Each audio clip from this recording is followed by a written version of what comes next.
নমস্কার বন্ধুরা, আরজি রূপরাজ চ্যানেলে আপনাদের সবাইকে স্বাগত। আজ আমরা শ্রীমদ্ ভাগবত গীতার প্রথম অধ্যায়ের 8 ও 9 নম্বর শ্লোক নিয়ে আলোচনা করব, যেখানে কৌরব রাজা দুর্যোধন তার সেনাপতি ও তার গুরু দ্রোণাচার্যের কাছে তাদের পক্ষে থাকা সেনাবাহিনীকে নিয়ে কথোপকথন করছেন। আসুন আগে শ্লোকটি জেনে নিন। অষ্টম শ্লোক। ভবান ভীষ্মশ্চ কর্ণশ্চ কৃপশ্চ শমিতঞ্জয় অশ্বত্থামা বিকর্ণশ্চ সৌমো দত্তিস্তথৈব চ। অর্থাৎ এখানে দুর্যোধন দ্রোণাচার্যকে বলছেন, সেখানে রয়েছেন আপনার মতোই ব্যক্তিত্বশালী ভীষ্ম, কর্ণ, কৃপা, অশ্বত্থামা, বিকর্ণ ও সোমদত্তের পুত্র ভূরিশ্রবা, যারা সর্বদা সংগ্রামে বিজয়ী হয়ে থাকেন। নবম শ্লোক। অন্যে চ বহবহ শূরা মদর্থে ত্যক্তজীবিতাঃ নানাশস্ত্র প্রহরণাঃ সর্বে যুদ্ধ বিশারদাঃ।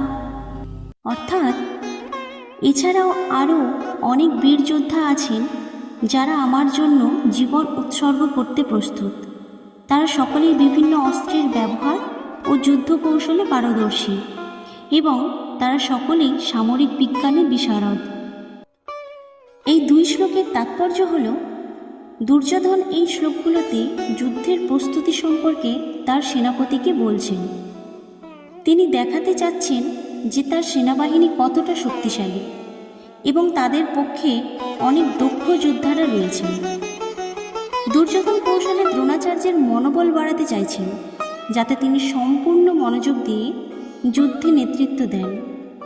এখানে দুর্যোধনের অহংকার ও আত্মবিশ্বাস প্রতিফলিত হয়, কারণ তিনি ভাবেন যে তার পক্ষের যোদ্ধাদের শক্তির কারণে তাদের জয় নিশ্চিত।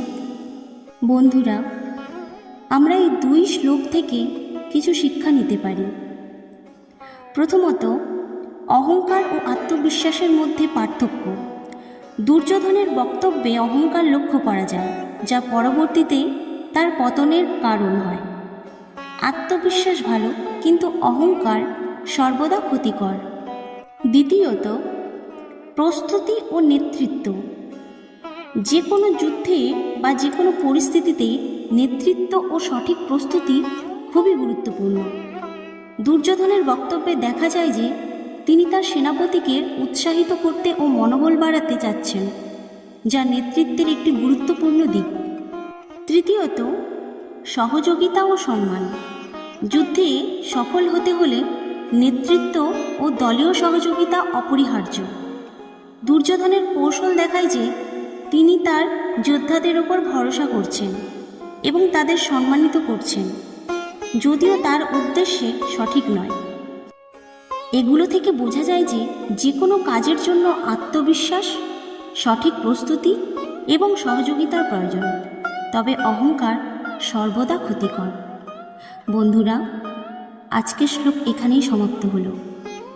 পরবর্তী শ্লোক ও তার তাৎপর্য শোনার জন্য আপনারা আমাদের চ্যানেলটি সাবস্ক্রাইব করে পাশে থাকা বেল আইকনটি প্রেস করুন, যাতে আমাদের ভিডিও আপলোড হওয়ার সঙ্গে সঙ্গে আপনাদের কাছে নোটিফিকেশন চলে যায়।